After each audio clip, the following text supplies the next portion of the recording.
Attention all passengers. Wilford Industries wishes you a good morning. The temperature outside is minus 119 degrees Celsius. As we enter the Yukon territory of the former Canada, we remind you, for your personal safety, be prepared to brace. We are 6 years, 9 months, and 26 days from departure.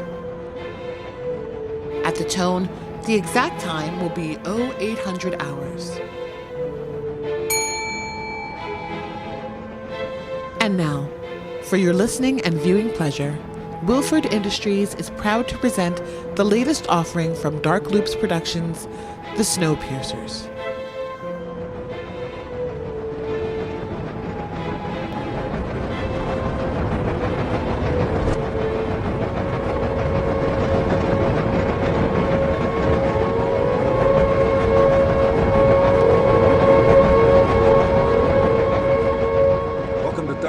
The Snowpiercers, a podcast in which we, the head of hospitality, the social engineer, director of intercar relations, and the lead brakeman, discuss TNT's fantastic series, Snowpiercer. I'm your host, Dr. Scott Jordan, aka Zombie Scotty, cognitive psychologist, philosopher from Illinois State University. And tonight we discuss season 2, episode 6, Many Miles from Snowpiercer. Fellow crew members, please say hi and tell the audience a little something about who you are. Oh, and we'll start with Leandra. I'm Leandra Parris, and I'm assistant professor of school psychology at William & Mary. Fantastic. We'll go to Stanford. Hi, I'm Stanford Carpenter. I'm a cultural anthropologist coming to you out of Chicago, Illinois. Wonderful. And Cianna. Hi, I'm Cianna Greaves. I'm a public radio producer and podcast producer coming out of Chicago, Illinois. All right, then. So you guys know how we do this. Favorite line, favorite scene, favorite character. Who wants to go first? Well, there was really only the one character. Right. Luckily, she's one of my favorite, and I could watch Jennifer Connelly all day long, do all the things. I thought it was a really great performance. I thought there were a lot of great moments between her and the different people. I thought it was interesting that when she was seeing Alex, she was seeing like young Alex at certain points. But yeah, I thought it was enjoyable to watch, and she's a genius. I didn't understand what she was going to do with the rat, and that might be my favorite scene because I was like, no, you need to eat that.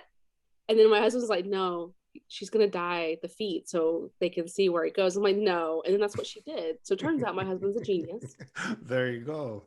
So you'll hear about that for a time to come, I'm sure. Oh, don't you know? My favorite character was the mice. I loved what the mice led to. I mean, on the one hand, that's might be a sarcastic comment, but on the other hand, what a brilliant idea, right? Because for me, one of the things I really dug about this episode was there were a lot of revolutions, cycles within cycles within cycles in this episode. And I got to admit, the first time I watched it, it was very Melanie heavy. That's what we were promised.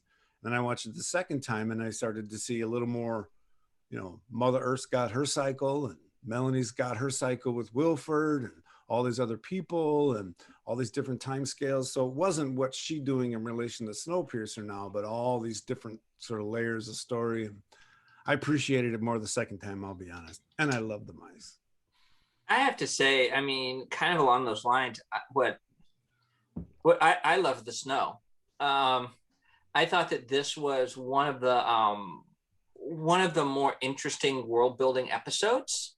And I actually felt like a lot of it didn't even need any. I felt like if anything, I felt like it had more dialogue than it needed. I thought that, but I also thought it was interesting that something like 80% of the dialogue really boiled down to "I told you so." Mm-hmm. Right. But what's really amazing about the "I told you so's" is the intersection of all those "I told you so's" built the world. I thought that like my favorite line, or one of my favorite lines, was when Melanie says to Wilford, if you're going to save humankind, we actually need people who know how to save humankind, right? Yeah. It's like to some degree, that's an I told you so. But it really does punctuate the difference between Melanie and Wilford and why Wilford had to go, right? People didn't hate Wilford. That's not why he had to go. People didn't think I didn't think all of his ideas were bad. I thought that his whole logic behind the night car was really important. Like, he recognized that they needed more than just 3 square meals and warmth, right? Mm-hmm. But yeah, I mean, he wanted order, she wanted science, right? Like, and you can also see in the very beginning how, you know, like when he also makes the comment that that, you know, she's just as much yours as she is mine, but you'll never hear me say that in public, right? You know, and that's another thing where it's like, that's a true statement once you realize, once just the hints that they make in terms of the logic that went behind establishing who was going to be on Snowpiercer, all of that, right? That Melanie really does bring like a lot of the practicalities to it, but practicalities have limits when you're building a world, especially when you're building the world, the ark, right? It's not just good enough to have 2 of every animal on the ark. Yeah, one of the things I was concerned about early on was Wilford being sort of a cardboard villain, and I mean, your comment about the insight to have a night car, maybe that gives him maybe puts a little flesh and bone on the character, but still, he's just such a jerk. I mean, I don't sense any real fleshing out of a character other than he's just a rich white guy sociopath. I'll leave it at that. I mean, it's doing what it needs to in the story. Leave it at that. I do think he seems, I will give it to Sean Bean, is that how you say his last name? Yeah. That he did seem a little less crazy in the flashbacks. He seems a little bit more, like, he's still definitely narcissistic and, you know, blah, blah, blah, but he does have a little bit of a calmer edge. And so you're kind of seeing what being trapped in that situation has done to him. It's even like amplified all these things that were there before. But I did think that was interesting, just the nuance of being a little bit more settled, a little calmer. I really love this episode. This was the Melanie episode that, you know, we had been waiting for. I picked my favorite line this week. It was a line from Ben, and I think it fills in a lot of the holes and question marks in this narrative, in Melanie's narrative, when he says, "You can't get off this train, Mel. I'm not leaving without you." It doesn't really seem that Melanie had a choice in this situation. Ben was going to leave with or without Melanie. Ben was moving this train forward. So I'm very interested in what is happening on Snowpiercer currently, what Ben's role is in that. I mean, we saw at the very end of the episode, this runaway train just sort of flying down the tracks. We see Alex at the tail of the train. I think it was, I found this quote really, really interesting because Ben has a lot more control and has a hand in the situation, more so than the writers have let on up until this point. And I think I'm looking forward to them explaining Wilford's hatred of Ben, because Wilford hates Ben. He hates Ben with an absolute passion. And I'm interested to see the conflicts that transpired between Wilford and Ben up until this point. Also, why didn't Melanie have her family on that train? Didn't Wilford supposedly send someone to pick them up? I mean, that was the story. She sent someone to pick them up, and then they never show. And then, like, Alex does say at one point, like, Grandma and Grandpa wouldn't go with them. So then it's interesting how. But I don't understand why you would have had your family. On the last minute. I would minute. have had that girl at the very last minute. So it's very clear that she does not trust Wilford, and she's questioning his motives at this point. the way he's sort of playing God with her geneticist, who's going to be on the train, who's not going to be on the train. The minute he threatened to leave her family off the train, if I were Melanie, my family would have been on the train the minute I stepped foot on that train. Yeah. Yeah. Yeah, it's like who wants to run the risk of being late when it's truly life or death like that, right? But especially when he's already threatened that your family, that I will not let your family off the train, on the train.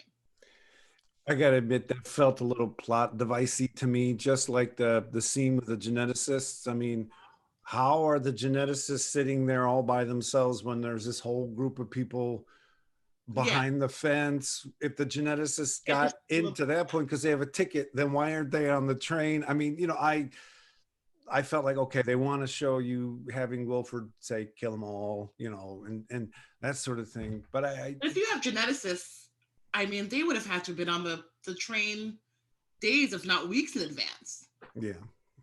That was okay. So I remember like watching that point and I was like, but wouldn't they have already needed to be setting up the car and like making sure all the materials were there? Like they would have been prepping it. And I agree with you, Cianna. I would have had Alex glued to my hip. Okay. That girl would have been attached by it. I would have put a leash on her. She would not have left. Or I would not have been on that train. Right. You pick up your head engineer and her family. Yeah. Period. And I would say I was a little surprised too by the way that he got left, because I got the impression before that she like literally like shot him or pushed him off as they were leaving, but like no, like they just left and he was off the train.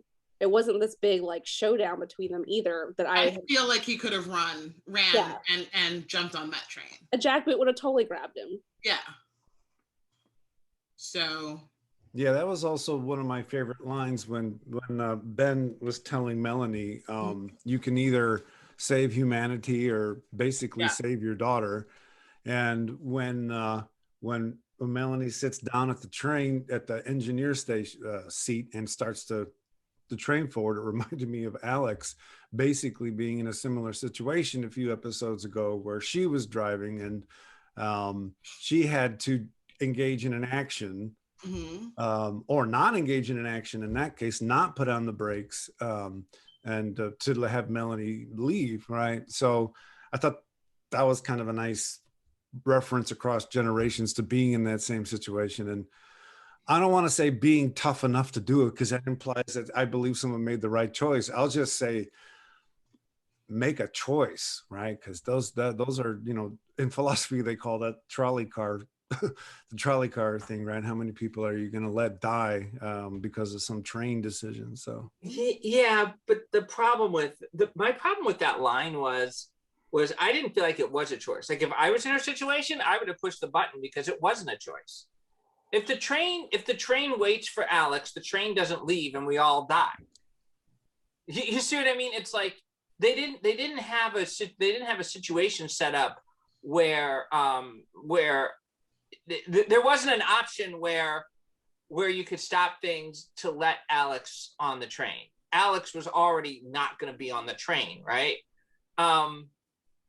You know, so the real issue is, do you want to die with your daughter or live with the rest of the world? But knowing that you dying with your daughter means that everybody dies, right? And so I just felt like it was I felt like that was one of the weak moments in the writing. You know, I felt like they kind of failed to really set up the stakes. And I know what I just said probably sounds incredibly cold-hearted, but it's also something where it's like if a cultural anthropologist is gonna make that leap, someone who's billed to be a cold-hearted hard scientist. I would just imagine that they would immediately be able to make that calculation. I agree. I feel like that is so clearly right. Like the stakes are just so one-sided on that that it hurt to watch, but it also was like that wasn't a hard decision, or at least it shouldn't have been. Right. So what I would do is agree with your comment about not building up the stakes properly, right? Because it didn't have to play out that way. And last week we were talking about how it would have been helpful in the editing to have a Melanie scene last week. This story, they chose to put all of these different time events in this episode. The stakes could have been built a bit more gradually. It's for something like that scene to happen. At the same time, what I would say is that there are people who wouldn't act. In other words, in the moment where you either press the lever or you don't, I'm pretty confident there's a percentage of the population that just wouldn't act. Right. And so there is a certain mustering of internal force, whatever you want to call it, that leads to the person to actually do the act. So obviously her character was someone that can act and will act. So it played out. Yeah, I agree. Yeah. And I think that's what interested me about this episode was also the source of my few critiques. Like there are some things that just didn't add up. Like her feeling the train, right? And then being able to get out to the train, walking, like it took her hours to get there, or it seemed to take her at least an hour to get there with the snowmobile, right? So now she's walking that entire distance in snow up to her waist. Yeah. And we know that the train is 10 miles long, right? So if the train is 10 miles long, then for it to pass a point like that, right, in an hour, it'd have to be traveling 10 miles an hour. The math is pretty simple, right? So I'm like, okay, could she really have gotten there in an hour from the time that she felt the train coming? There's just a whole bunch of stuff that just didn't, where like I felt them compressing time, and maybe I'm just watching too closely. But I think that but I also think that when you do find yourself watching that closely to a show, it usually means that the show has done so well in other areas that you're just watching that closely. So I guess I want to get a better sense of like what's going on with that. And then also, because it definitely like they were going more than 10 miles an hour on the train. Right. Yeah. And I'm also, I don't know about you guys, but I want to find out what the route is for that train. Because it's implied that it's crossing both the Atlantic and the Pacific. And we know that the freeze came in, like that Chicago was, that when they finished the train, Chicago, people were on the beach in Chicago, right? And then it dropped to -40 degrees. So like even stuff about like, well, maybe they, there's ice bridges now. Like, so, but then when did they build the tracks, right? Did they build the tracks after the freeze? Like I just want to know. I mean, I think that but I think that'd be really cool to have a better sense of what the actual route is. And I know it may seem like a detail, but it's really not, especially as they get into things like trying to figure out what areas they're going to resettle. It's clear that there are a lot of issues having to do with the terrain of certain areas. So yeah, that's it. It might seem nitpicky, but that's something like this episode did a really good job of world building, really good job of starting to lay out sort of where things are. Like her station is in Colorado somewhere, but it actually makes me want to know more. Especially another question that I had is, how cold is it? How cold is it? How cold is it? There seem to be a few inconsistencies with the temperature. And I don't feel that in -122 weather, she would have been able to get that door open to that weather station. Corpses that were outside and inside. I mean, no, been completely. I agree that to me, it felt there were some moments of, I'll just call it poetic license, right? For example, she shows up. Now it's been 7 years, right? Or she shows up, she gets in the station, she turns it on. Maybe turning on the station caused an avalanche. I don't know. And then later on in the episode, she suddenly is waiting for the blip for the for the 11th balloon or something, and all of a sudden this huge windstorm comes and knocks everything down. It's been there for 7 years, right? But at that moment it comes and breaks things down. I just felt that there were moments of plot deviciness going on. And I'll just say, Stanford, I agree with you that one of the things I get concerned about in some series these days is they have so many different writers writing different episodes that you need to ask yourself, what are you doing? Are you writing this like an expository composition where you're just laying out details and stuff like that? Or are you doing poetry? And I love poetry, right? But when you have some episodes that are more poetic and some that are more episodic, or, you know, it does these jarring things. And I'm not sure that people are always paying attention to that. How are we going to tell this story? Right, and just lay out the details, or are we gonna, you know, recurse and be poetic? So well, but it also begs another question: is that you know, I mean, when I've had people come to Chicago who've been here long enough where like they have to experience like an entire year, and especially someone who's never experienced something like a polar vortex. Or someone who's never experienced temperature below zero, right? Like if you live in the Midwest and you know that, like, you know, and people who haven't lived in super cold climates or climates that can get really cold, they just think that like there's above freezing and below freezing, that's like a major cutoff point, right? But if you've been in this, you know that like at some point, like somewhere below, like below 32 degrees, right? Where you know, below freezing, you know, it feels different than below zero. And you really can't describe the difference between how freezing and below zero feel to somebody who hasn't experienced it, because it's a different kind of cold. And there's another threshold like around -25, right? Where again, even the sense of cold is different, right? Like, because people come out and they think, oh, it's -20 degrees, but I stuck my hand out, it didn't feel that cold. And I'm like, no, that's because your fingers went numb instantly, right? You know, right. I mean, and so now we're talking temperatures of 150 degrees below zero, you know. Like I remember during I did a long walk during the polar vortex, and I had my phone in my backpack, and my phone, it just and the cold literally drained all the power out of the phone. Like the way we think of physics operating, physics actually, it's not that physics changes, but all of our notions of physics tend to have the assumption that we're in a certain temperature range, right?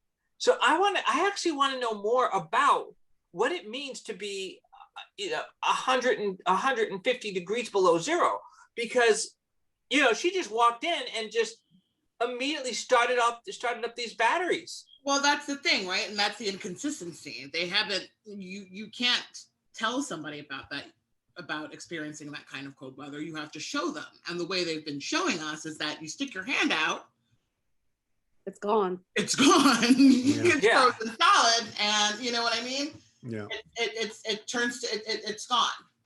You can shatter it into, you know, dust. Except in this scenario, once you just turn the heat on, you can cozy up with a cup of coffee and like a beanie, and you'll be fine. Right. That is and who's to say the solar panels would even work at that temperature? I was gonna say, like, there's food in the refrigerator. I mean, it's weird. And she goes outside to cut a piece of flesh off one of the corpses outside, correct? To set the mousetrap. Right. Yeah. And a corpse that's been outside in negative 150 degree weather for 7 years? Yeah. Okay. No, I mean, this is such a good point. Like, I can't even, I remember sitting in our house during the vortex and ice was coming inside the windows, and we had to sit in the middle of the living room with a newborn. And I was really worried, like, do we need to go leave? And so that was just negative 50. Mm-hmm. That house, like, the whole thing would have, we would have, like, I don't, it burns so bad. Like, none of that would have been working. You're right. None of that stuff would have been working. Because just know what it is that is that that type of cold exceeds our technologies for insulation. Mm-hmm. And so over time, if it reaches the point where it's below zero inside that building, right? And I think, then I don't see how it wouldn't warm up that quickly. But the other thing is, and I think that part of how they got around it was explained that they had that heat vent below it. So obviously it's got a little bit of help there, that kind of stuff. But even a heat vent, and the amount of insulation that you need. So like at my house, I have a geothermal HVAC system. And what it is that it pumps air under the ground.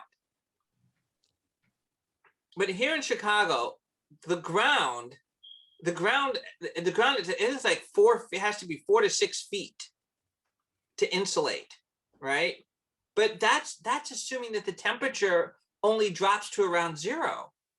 So like the amount of feet that you would need of ground to insulate is much greater, right? I'm assuming at negative 50 degrees, right? So your permafrost level is much deeper. And they haven't even talked about this other problem that I think is interesting is if you have flesh that is flash frozen, right? What happens when that thaws? Because my understanding is that water, when it freezes, it crystallizes, and part of frostbite is that when the crystals form and spread out, it actually shreds the skin or it shreds the tissue, right? Mm-hmm. So when you defrost something like that that's been frozen at 150 degrees for 7 years, it would probably just literally turn to mush because it would be all shredded from the crystals. It's just and that's what I mean by it's like I actually think it would be so much more fascinating if they actually spent a little bit more time with the physics of all of this, because it's like, well, how come when you put someone's arm out and freeze it, how come you can't just pull it back in and defrost it, right? So if you can't defrost it, then what does it become when it warms back up? Why is it that they feel the need to immediately cut it off? We kind of know why already, but they need to explain that to the audience because it's so important to the story. So for rating this episode in terms of scientific awareness, I'm sure we're all kind of settled on a C at best. I just love that this turned into like a somebody can explain it to me. I mean, yeah. So it's a C. We'll wait to the end of the semester and we'll maybe, see what this is the future. Maybe they came up, but yeah, I think Stanford just walked us through a really great but I think I love your point, Stanford, about how when a show is really well done, this is where you end up. Like, I was just so fascinated by what was going on that I could suspend a little bit of belief in the moment. Right. Until just now, like when you started talking about it. And I'm thinking about like a car that's been exposed to negative 50 degree weather that then has to be completely rebuilt. There's no, go ahead. I didn't even think about that, right? Mm-hmm. I mean, I think to look at the medium, what they're creating, I mean, they're creating something that in the end they have to sell. And the reason I'm saying that is because I think a lot of people who watch a show like this want human drama, and the science comes second. I mean, I'm not at all trying to explain to that they should or shouldn't have done anything. And one of these days I'll stop talking about Deadwood, but Deadwood was a show that just never gave up on the contingencies. Everything had to happen the way life happens. Of course, they didn't have to deal with these temperatures or outer space or anything like that. But you make a fantastic point. And I don't know how many science fiction or fantasy movies I've watched where the contingencies have been done so well, right, that it changed something about the human condition. Not that it should or not that it shouldn't.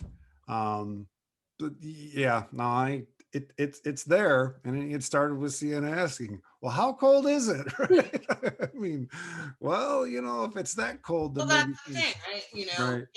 the weather is also, we also have to look at the science of the world of Snowpiercer as literally the, big bad. Like if Wilford is Al Swearingen, then, the weather and the temperature is, the threat of the United States government, encroaching on Deadwood. You're right. Yeah. It's the big scale Betty. But if that's changing from episode to episode, then it's just kind of like, well, you know what I mean? Right. Right. I don't know. Yeah, because I think like in the wintertime here in Chicago, when it gets really, really cold, they actually set the train tracks on fire, right? Mm-hmm. What's up with those train tracks? And then also at this type of at this level of cold, of consistent cold, what does it do to the actual the actual physical integrity of steel? Right. Well, I can tell you what -50 did to my car when the steel parts of my car, and it did not hold up. We got here to Virginia, and they were like, "You got to redo the whole thing." The engine block fell out. Like, I'm telling you, like when you brought that up, that's the first thing that went through my mind. We're like, here is a really hardy truck, spent 3 days in -45-degree weather, and had to have the entire engine block redone because it just couldn't stand up to it. I mean, in this last snow, I had my phone out while it was like, what, -15? Yeah. And a gust of wind hit my phone, and I watched my battery go like from 30% to 0. Like, no, ma'am. No. Good night. We're not doing this. Yeah. So I'm gonna go ahead. No, I mean, it's. Okay, so like I said, a C for the science. We're looking more like a C- right now. Well, it also just is that it raised some interesting questions. Like, so we have a geothermal vent next to or below a science station, right? You mean to tell me there's none of those geothermal vents near any population centers? Well, I mean, they could. We just don't know, right? I mean, exactly. That would be really cool if they found like a colony of people who've been living off a geothermal vent, and that would bring like a whole nother level of like. Yeah, they would have to stop the train to do that. So I don't know how they do that. Okay, well then that also. That also made me think, like, looking at this quote from Ben, that we can't let that monster be in charge of what's left of humanity. Like, did y'all really think that you were what's left of humanity? Honestly, there are a lot of broad, There's another. I'm hoping Snowpiercer links up with. I mean, even in the film, we saw that life found a way to survive these this climate catastrophe. I just can't. It's hard for me to believe that a group of scientists this smart. I mean, surely they have networks that expand beyond Chicago, right? And surely, at some point, like, we're speaking with people in China, we're speaking with people in Norway. I mean, and there are places. There are actually people on the planet who are also smart enough to figure out other ways. Like the solution of a perpetually moving train is probably one of the most elaborate solutions that you can come up with for this problem. Right. Well, we don't know if Snowpiercer was built to save humanity or if it was a commercial enterprise. I think it was a commercial enterprise, right? It was definitely a commercial enterprise. And then it was just like, oh man, okay, that's one of the last places for us to go now. Yeah. But but the thing is that there's actually archaeological evidence of people living near geothermal vents. Yeah, no, you're absolutely right. Right? And it's kind of like go ahead. No. I feel like one of the missions of Snowpiercer should be trying to make contact with people who would have come up with, like Stanford said, solutions that are maybe a little less elaborate than, a perpetual moving train. Yeah, we got to wonder what the writers are after when they use phrases like the one that you mentioned, Cianna, Mhm. right? Like all of What's left of humanity. humanity? I mean, are the writers trying Do to you really believe that? are the I mean, writers trying to make us feel that much tension because they believe it, or are they being kind of cynical and saying, no, like you're saying, there's others because they do the same thing. Where Ben says we're just one step away from trading all these no, this is the Melanie's opening line when she's doing just one step away from trading all these possible futures for the shared fate of the freeze. I mean, these are like biblical phrases, right? And right. and the one you mentioned, these biblical phrases, and you just wonder, are the writers using that to kind of doomsday everything, or do they honestly believe that the characters are supposed to believe what they're saying? I I'm just not don't understand how nobody has even raised the possibility that anyone else could have survived this catastrophe. I mean, surely there would be a whole, designation that of just trying to make contact with people on the outside, right? Well, they did. I mean, We get rid of the sushi division, and lose the aquarium. Well, if Melanie had her way, yeah. But Melanie didn't get her way. She couldn't even get a geneticist on the book. They never explained why they didn't boss those balloons until just recently. Also that. Right. Also why now? Why also not?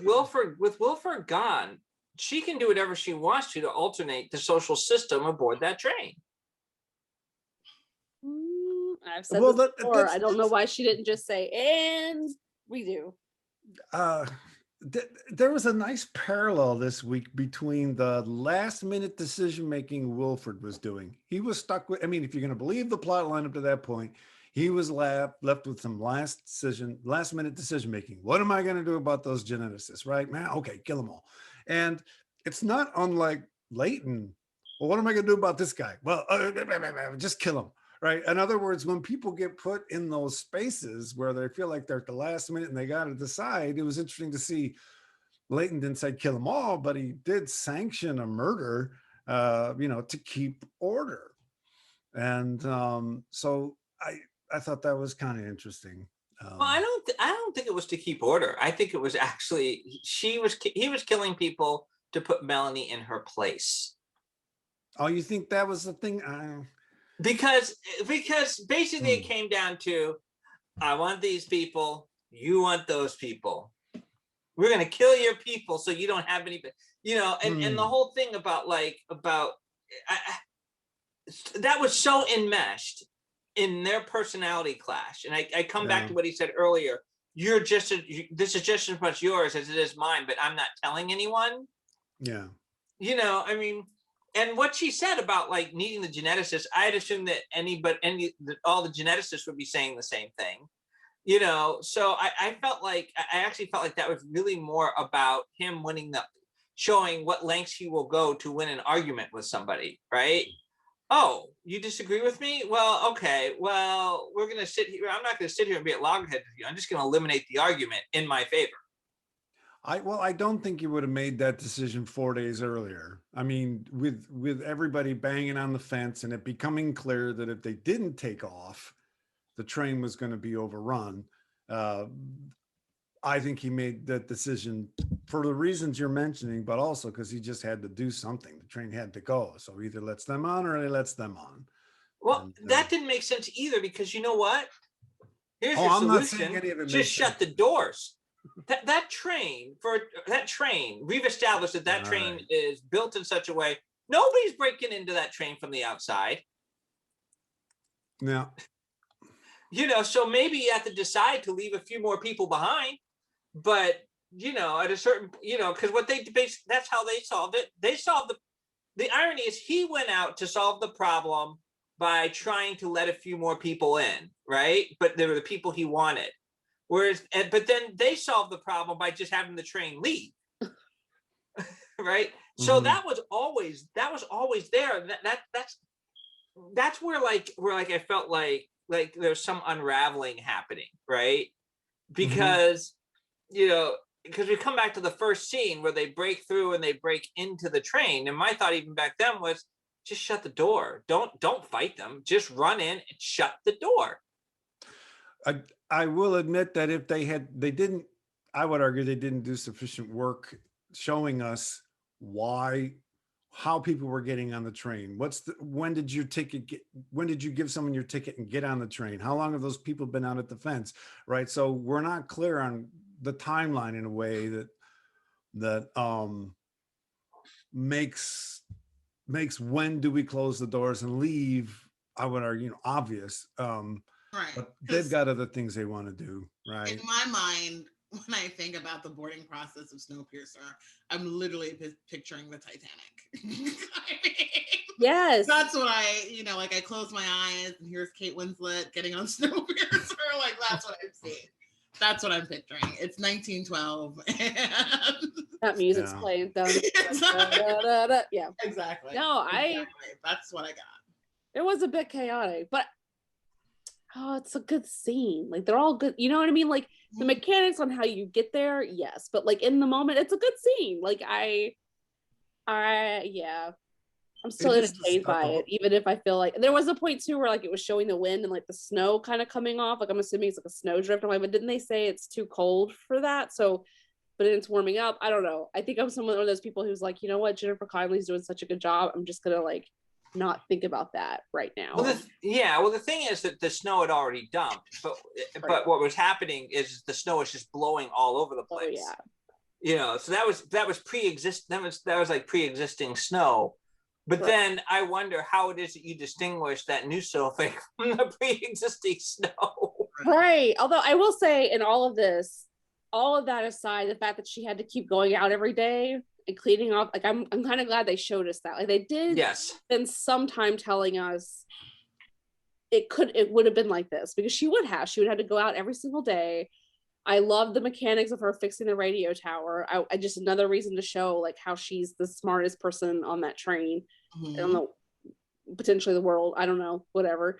And so I wish my husband was here having this conversation with you, because he is less able to like suspend belief than I am. And so a lot of the things that you guys are bringing up, he was like, and I'm like, no, stop.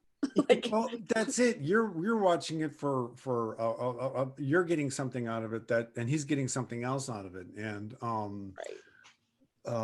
I very rarely do all of those modes get satisfied well. It's hard to do, because writers have their own modes they want to portray, right? And this episode was about Melanie, and it was developed to tell us who she is and why she made the choices she did. And contingencies be damned, they're going to tell that story, right? So I'm going to tell you my favorite line. My favorite line was freaking amazing. That's exactly what she says when she walks into the event and she sees the life.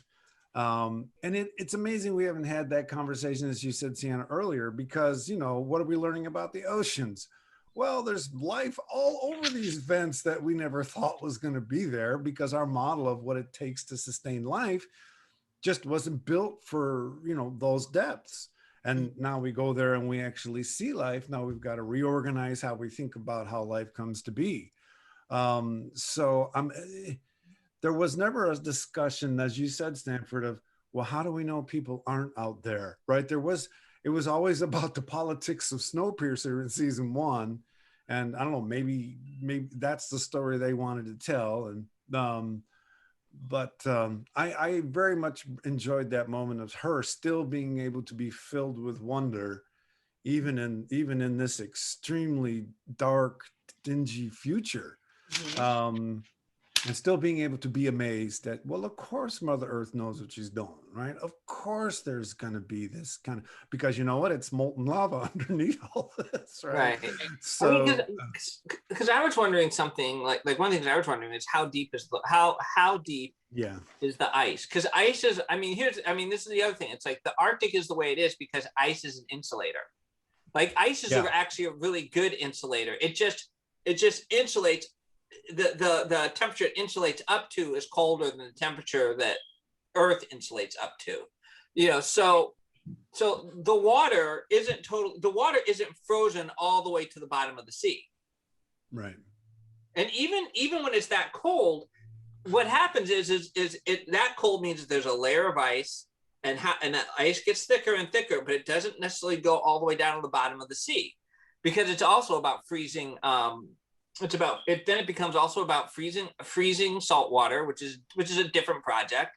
Mm-hmm. And you've got and it doesn't change the temperature, or what's happening in the atmosphere doesn't change the mechanics of the heat being generated under the ground from the pressure of things condensing. Yep, exactly. So I mean, it may, there could be underwater civilizations of humans, out there fishing some really ugly stuff at the bottom of the sea, right? Sorry. No, I was just gonna say, I feel that's the first thing that came to my mind when you brought up that was like, we already have plans for like underwater dwellings near those geothermal vents at the bottom of the trench. Mm-hmm. Like, I think another spin-off episode would be like, while that's going on up here with these dumbasses, we're down here. Right. You know? That's what I was thinking. Like, wouldn't the natural or the most obvious solution be to go down, like, towards the Earth's core? Or go to the moon? Like, anything warmer than, like, right. I don't know. You're right. I mean, people hanging out in the bar. The idea of, like, how about a train? The archaeological record contains people who had nothing but stone tools living in caves that were near, you know what I mean? Yeah. That had access to some sort of geothermal vent, and they just lived like, they wouldn't live at the front of the cave where the wind was blowing, but they just go in a little deeper in the cave. They bring their fire with them, and they were fine. We didn't need Snowpiercer. Okay, I think what we got to do is we have to equivocate the snow and the temperature in Snowpiercer with the zombies in The Walking Dead, right? In other words, none of us really know how the zombies like that are scientifically, logically possible. And maybe a lot of the stuff they're doing with the big, bad, snowy, weathery thing isn't really logically, I guess it is logically possible, but the details aren't something that we know. And yeah. I mean, it depends on what you want to do with your sci-fi, right? And yeah. Go ahead. Another line that I really liked was when Leighton said to Melanie when she was starving that, you're getting a little taste of what you put us through in the tale. Mm. Which, again, as much as I like Melanie, I do need those reminders that she was about as, sadistic and cruel as Wilford was. I mean... No, it's good that you mentioned that. And actually, when he was saying that line, he sounded like Leighton from season 1. That's exactly what I was going to say. I enjoyed Leighton this season. I prefer Leighton and Melanie's memory head play space than I do Leighton on the train right now. Mm-hmm. I prefer Wilfred in Melanie's head. Like, he wasn't wrong in some of the things that he said about her when they were having those conversations. So I completely agree, Cianna. I was like, yep, there it is. So do you think that they're writing Leighton this season to make it look like he doesn't know how to do this new role? Or do you think they don't know how to write him to do this new role? I think Leighton is human. Mm-hmm. He's very human this season. I mean, after 7 years of eating God knows what, and I mean, living in absolute squalid, like inhumane conditions. Yeah. I mean, who wouldn't for a minute, sort of turn off the noise of. So no, that it's been a 7-year battle, and I think he's enjoying the spoils of his victory a little bit. And sometimes I feel like I'm being too hard on Leighton. Right. Or maybe he's just maybe he's in an impossible role. I mean, he hasn't had a chance to think it out either. Like, the entire plot was get past this car. For 7 years, all they were trying to figure out was how to get past third class. It was never, what are we going to do when we get there? It was always, You know what I mean? So like his Yeah. 7 years has been wrapped up and and not only did he get past third class, now he's in charge. Like, I don't think he ever thought that that's where he would be. I think he thought he'd die trying, honestly. So that raises a question that's a little bigger than the show, perhaps, but the show is spelling it out a certain way. And that is, you know, you had Wilford in charge. Melanie got rid of him. Melanie's in charge. Leighton, in a sense, got rid of her, right? And the question is this a cycle of the human condition where the way that humans organize themselves leads to this thing of hierarchy, and instead of conceptualizing it as these people get it wrong, if they had just done it right, we could have kept this hierarchy. Or maybe it's just a curse of the human condition that we organize ourselves this way, and that you just get stable moments and it falls apart. Stable falls apart. What do you guys think? I mean, I'll shut up. Okay, that can be a non-starter too, by the way. We can just go. I'm thinking. No, I think for me it's important because we keep telling the leaders they have to do the right thing, they have to do it right, and I'm just not sure that's in the Venn diagram of how humans organize themselves. And I think I agree with you, but I also think that what is in the Venn diagram of how humans organize themselves is that when we're not fighting each other, we're exploring the world around us. mm-hmm. And that's one thing that I find really interesting is that you believe that you are the last of humanity, right? I think it's really interesting to me that if you are the last of humanity and all there is that train, that there would be so little energy put on exploring what's happening outside the train, given that the walls of the train is the frontier, right? And human civilization is whenever we perceive a frontier, we go to it. So it just seems weird to me that no one's doing that. And then also there's another reason why you would want to be exploring what's going on outside, because you're inside. And you got to figure out how to keep that train moving where? Outside. So like it's weird to me that after 7 years, they know so little about what's going on outside. I would have thought that they would have had multiple expeditions where they like drop someone off somewhere, or a small expedition of people off somewhere, and then had them and then pick them up, you know, when they came back around the next time, because they've got to be figuring that, but they've also got to figure out maintenance of the tracks.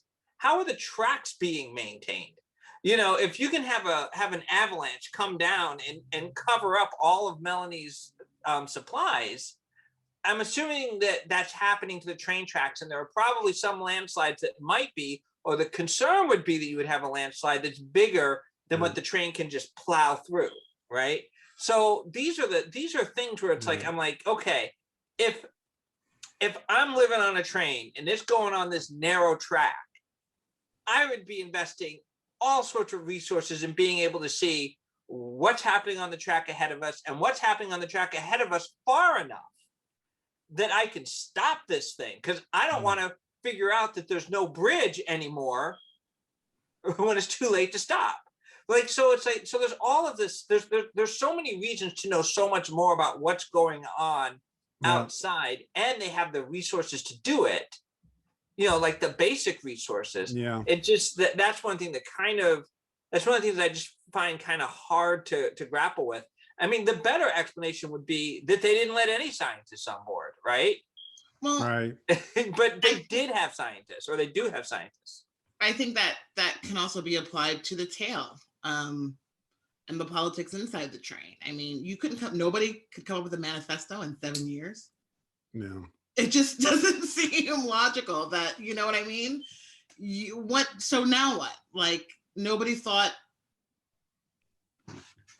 okay, well, let's say, we're successful in taking over the train. Then what happens? Then what do we do?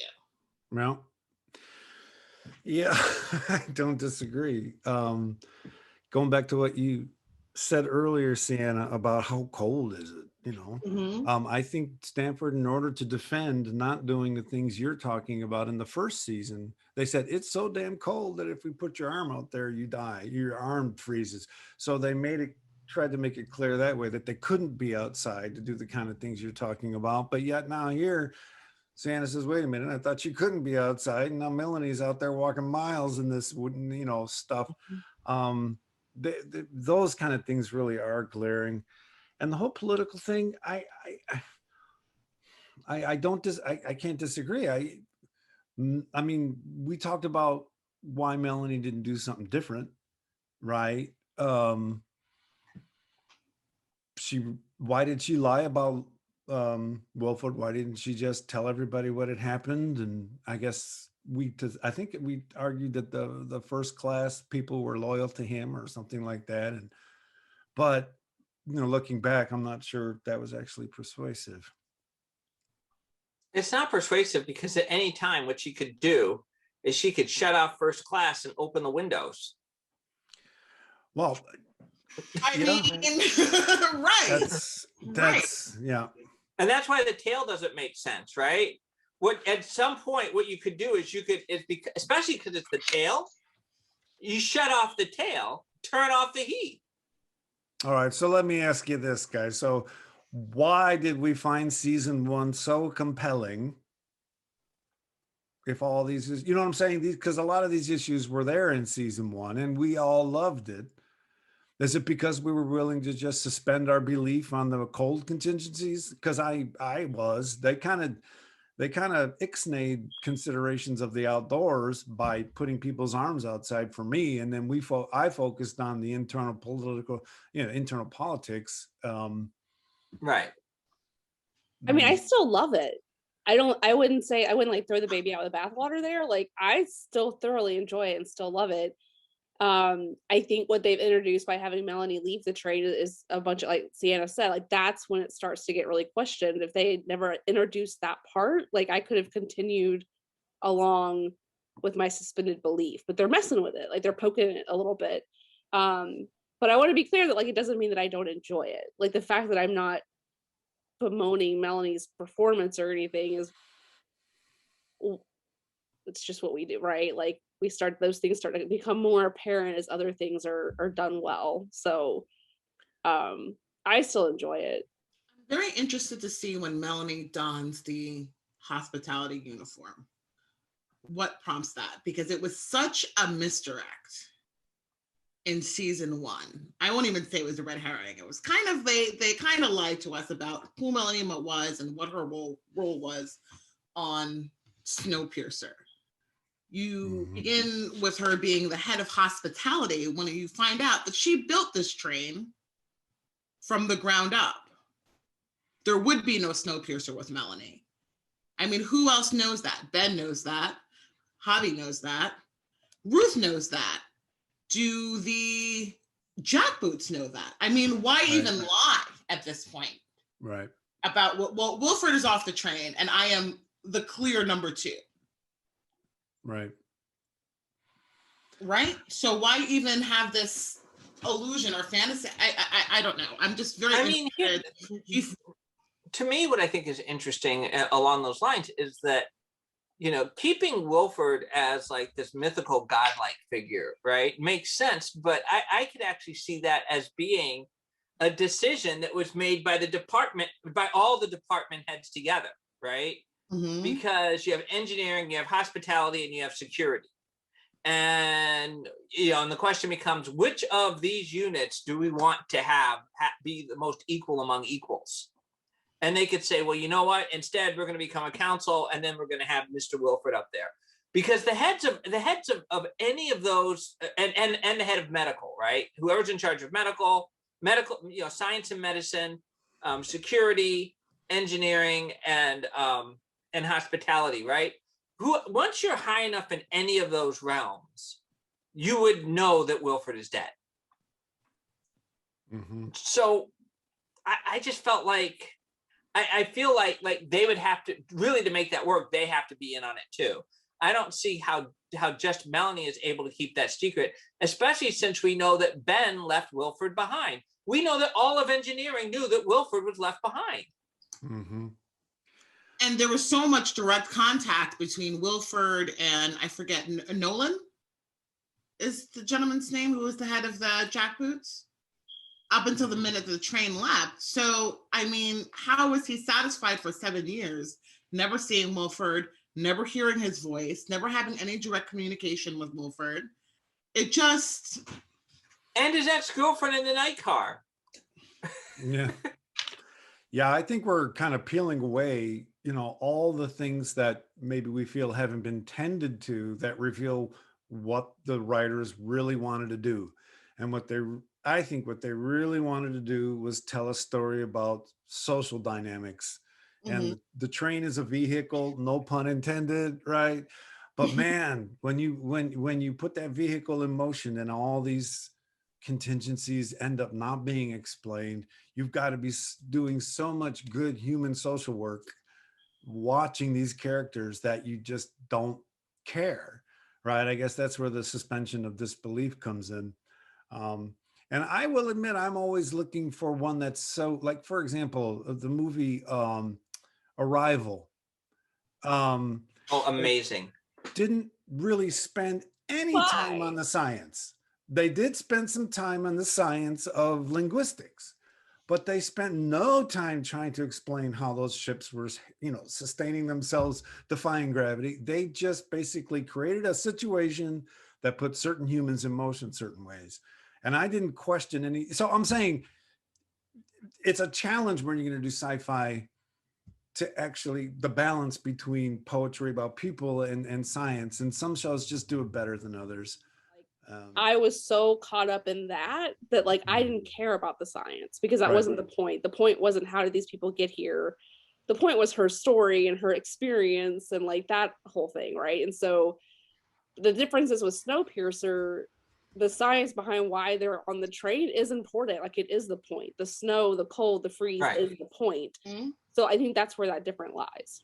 Well, but okay, I'll follow up on that and say something really interesting about The Arrival. The Arrival, when it did have science, it got the science right. So, for example, sorry. That was a shout out. Not a mic drop, but a shout out. My man Tristan was giving me a call. You got that ringtone all figured out. Oh yeah. Got to hear from my man Tristan. Right. But the thing about about what was interesting about the science and Arrival, and this points out the problems with the science in Snowpiercer, right? Mm-hmm. The Arrival understood one thing, was that alien is alien, right? That alien is by definition alien. And I think it did an amazing job with creating these aliens that we could not really quite comprehend. Yeah, not at they all. didn't have appendages in the way humans have appendages, and they didn't operate. And it was clear that they existed in an entirely different, physical environment, right? And they created the separation between those environments. So we were never given enough information to even engage the science of what was happening in the environment where those creatures were, right? Yep. Those creatures, we didn't even see whether or not those creatures had eyes. And I actually suspect they didn't have eyes. That's actually a sense that you don't need depending on what your other senses are. They didn't go into any of that explanation about sensory difference. And they avoided it by having a ship that was imperceptible to us on the inside, except for one thing, gravity. And when it came to gravity, they got everything right. Mm-hmm. That if you have some type of artificial gravity in a space, at some point you're going to transition between the gravity of the planet you're on and the gravity in that space. And they showed that transition.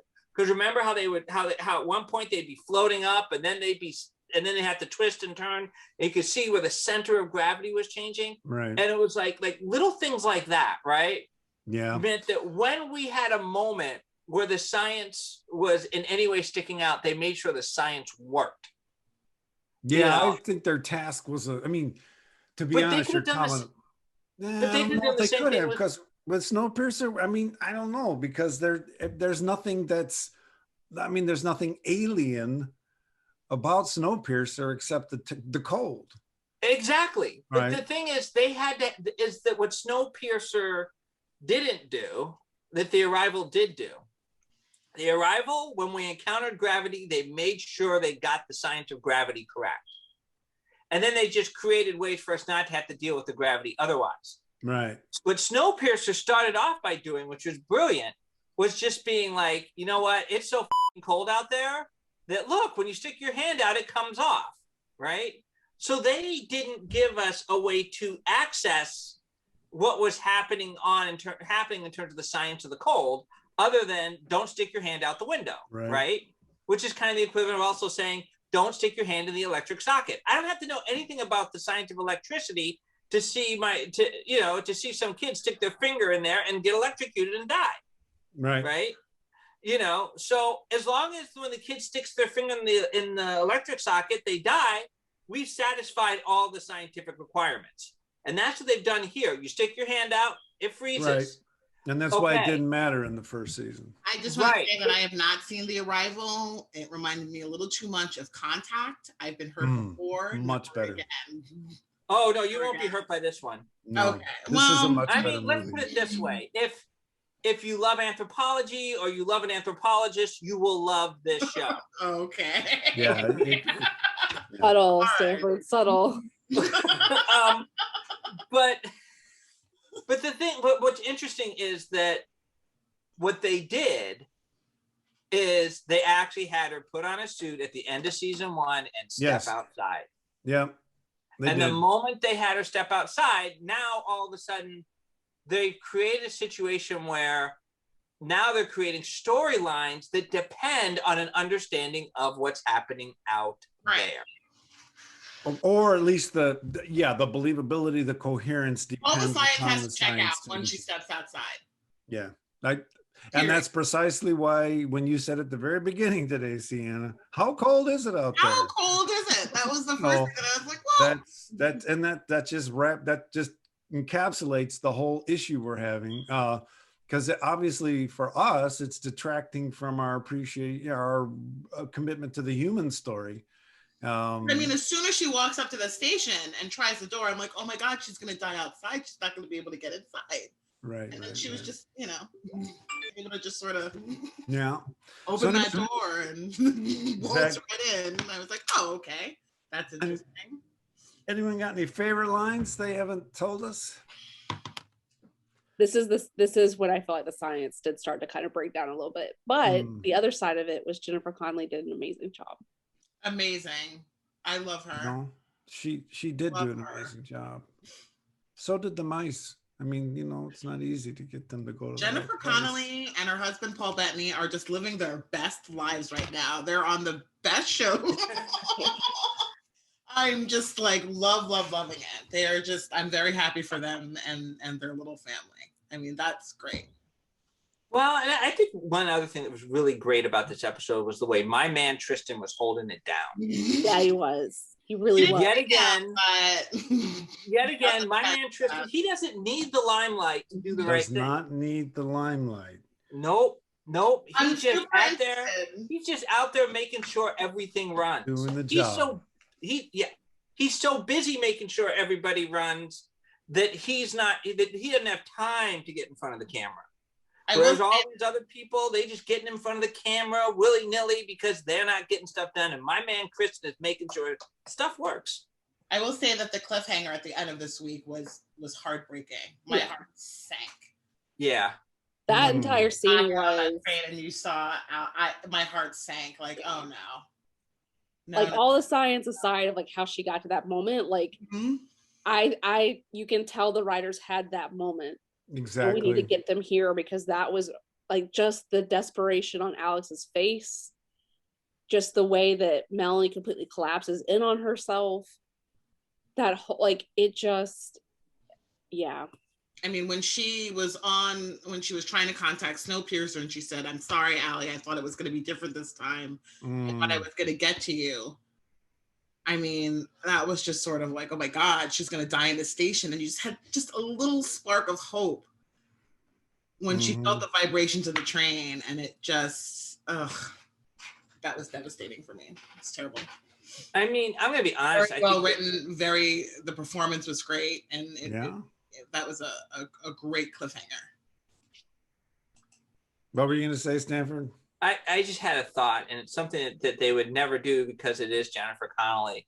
But could you imagine if this episode ended with, like, something happens where Jennifer Connelly's like face mask or something breaks, and she's sitting there, and the last thing she does is watch her daughter, like, you know, go by banging at the window, and then they just had the courage to just kill the character right then and there. Well, here's what that would do. It would validate the temperature outside. I mean, that sounds cruel, but that's the point, right? It's the stakes aren't there if everybody keeps going outside and surviving. It's like, well, let's just stop this damn train. But on the flip side of that, I mean, the snow does indicate that, you know, it is warming up outside. But by how much? Is it like a gradual? I don't know. They are indicating that it is getting warmer outside. That was the whole point of her going to the space station. When she released the first weather balloon with Javi and Ben, they did see, you know, a significant temperature drop. That's true. That is, they didn't do enough work for me to believe that gradual temperature change is why she was able to eventually make her way through the world. They did not collect those dots at all. There are a few more dots there. Maybe the vent was supposed to be our hint, but those vents are there anyway, so it's not like they've been there the whole time. And I'm trying to think of a show I've been watching where they killed a character, and I was stunned that they killed the character. It's Game of Thrones. I was gonna say, for those of us who didn't read Game of Thrones, it's a show Melinda and I were watching recently. Designated Survivor. I don't know if you guys ever watched this. Kiefer Sutherland on Netflix. But if you haven't watched that, I don't want to spoil it. But there's a character that they killed off that I was just a little surprised they actually killed off. I'll just leave it. They had multiple characters that I was surprised they killed off in that show. Yeah. I mean, but I think, you know, I'm going to say the other show that did that, and it goes back a ways, is Babylon 5. Babylon 5 had some character deaths that were legit shocking, where you just didn't see it coming, right? You know, that's because they had a story they wanted to tell. You know, my understanding of Babylon 5 is they knew what they wanted to say when they started making that show. Right. And so they didn't have to figure out when to kill someone. That's why Game of Thrones worked for 6 seasons, because they knew when people were going to die, because Martin had written it. And when you got to start being in a season and say, okay, we got to decide who to kill when, which is what started to happen to Walking Dead, you just start getting written at instead of just reading a story. Okay. So that about wraps it up for tonight's episode. Thanks so much for tuning in. Crew members, please tell the audience where they can find you on social media, and we will begin with Cianna. You can find me on Twitter at CC Greaves. That's at CICIGREAVES. Excellent. Leandra. I am Leandra Parris. You can find me on Twitter at Paris, Paris Leandra, at Paris Leandra. Fantastic. And Stanford? You can find me on Facebook, Twitter, and Clubhouse at SW Carpenter. Excellent. And you can find all episodes of the Snowpiercers at the Dark Loops Productions channel on YouTube. You can find me on Twitter at dark_loops. Yeah.